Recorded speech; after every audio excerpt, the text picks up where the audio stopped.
भोपाल में शिवराज सिंह चौहान का विदाई समारोह हुआ। इस दौरान शिवराज सिंह चौहान लाडली बहनों के बीच में गए। शिवराज को देखकर महिलाएं रोने लगी। उन्होंने कहा कि हमने तो आपको सीएम बनने के लिए वोट दिया था। शिवराज ने सभी को शांत करवाया। जाते जाते शिवराज ने दिल्ली जाने की अटकलों पर भी विराम लगा दिया। साथ ही उन्होंने कहा कि उनके साथ कोई अन्याय नहीं हुआ है। 18 साल तक पार्टी ने मौका दिया, ये कम नहीं है।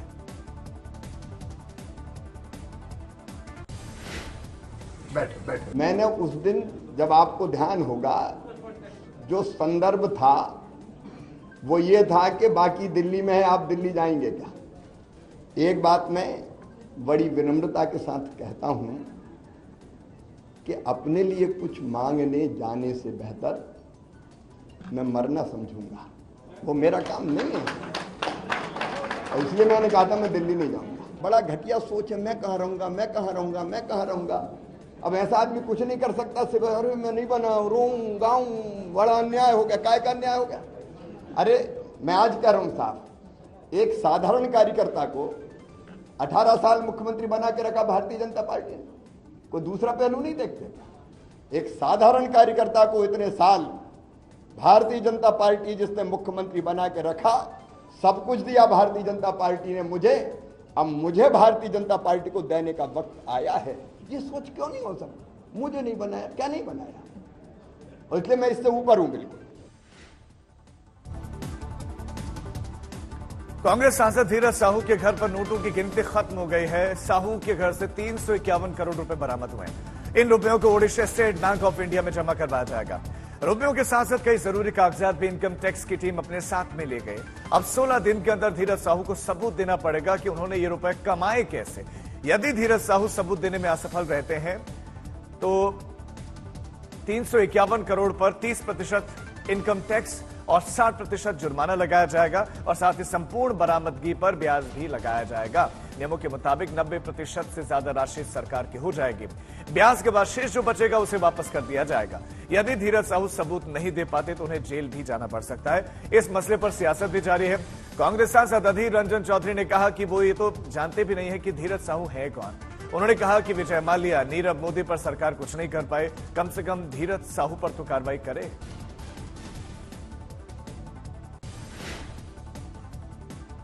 जानना चाहते हैं कि उनका ये जो साहू की जो बात कहे जा रहे हैं, उनका क्या है वो भी पता नहीं है। मुझे किसी को पता नहीं, आम लोगों को भी पता नहीं। उनका घर से इतने सारे करोड़ रुपया बरामद हुई, बस यही है ना। तो इसके पीछे राज क्या है, कहां से लूटे गए हैं, कहां से वो धंधा किए हैं, ये सब आम लोगों को जानकारी देना चाहिए। और ये इसको फांसी होगी, ये उम्र कैद साजा देना चाहिए। क्या वो करना चाहते हैं सरकार, वो भी बताइए। कर्नाटक बीजेपी में फूट पड़ गई। आलाकमान ने जब से विजयेंद्र येदियुरप्पा को प्रदेश अध्यक्ष बनाया है तब से मनमुटाव है।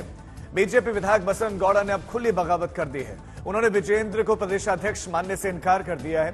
पिछले महीने ही बीजेपी ने बीएस येदियुरप्पा के बेटे को प्रदेश अध्यक्ष की कमान सौंपी थी, लेकिन अब बगावत के सुर बुलंद होने लगे हैं। बागी विधायक बसव गौड़ा ने कहा कि मुझे नहीं पता कि आलाकमान ने ऐसा क्यों किया। विवाद बढ़ा। जूनियर येदियुरप्पा ने कहा कि कुछ लोग अपना एजेंडा चला रहे हैं, पार्टी उन्हें सही समय पर जवाब देगी। अब खबर है कि बीजेपी ने बागी बसव गौड़ा को दिल्ली तलब किया है।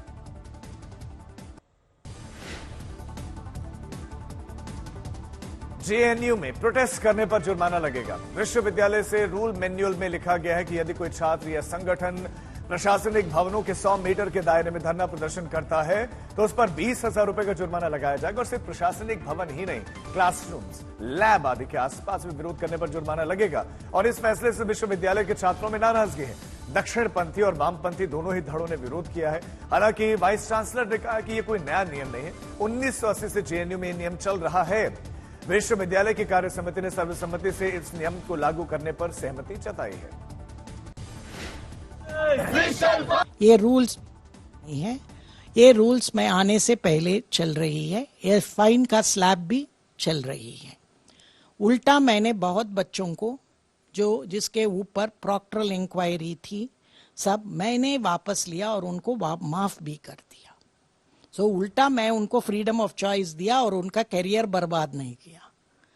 अब ये मैनुअल के बारे में ये सिर्फ हम लीगली साउंड किया, कुछ नया ऐड नहीं किया। जो 100 मीटर का 200 मीटर का है वो एडमिनिस्ट्रेटिव ब्लॉक में ही है और वही रखा है। हम ये सब में आने से पहले थी, अब कुछ भी नया इसमें ऐड ही नहीं किया।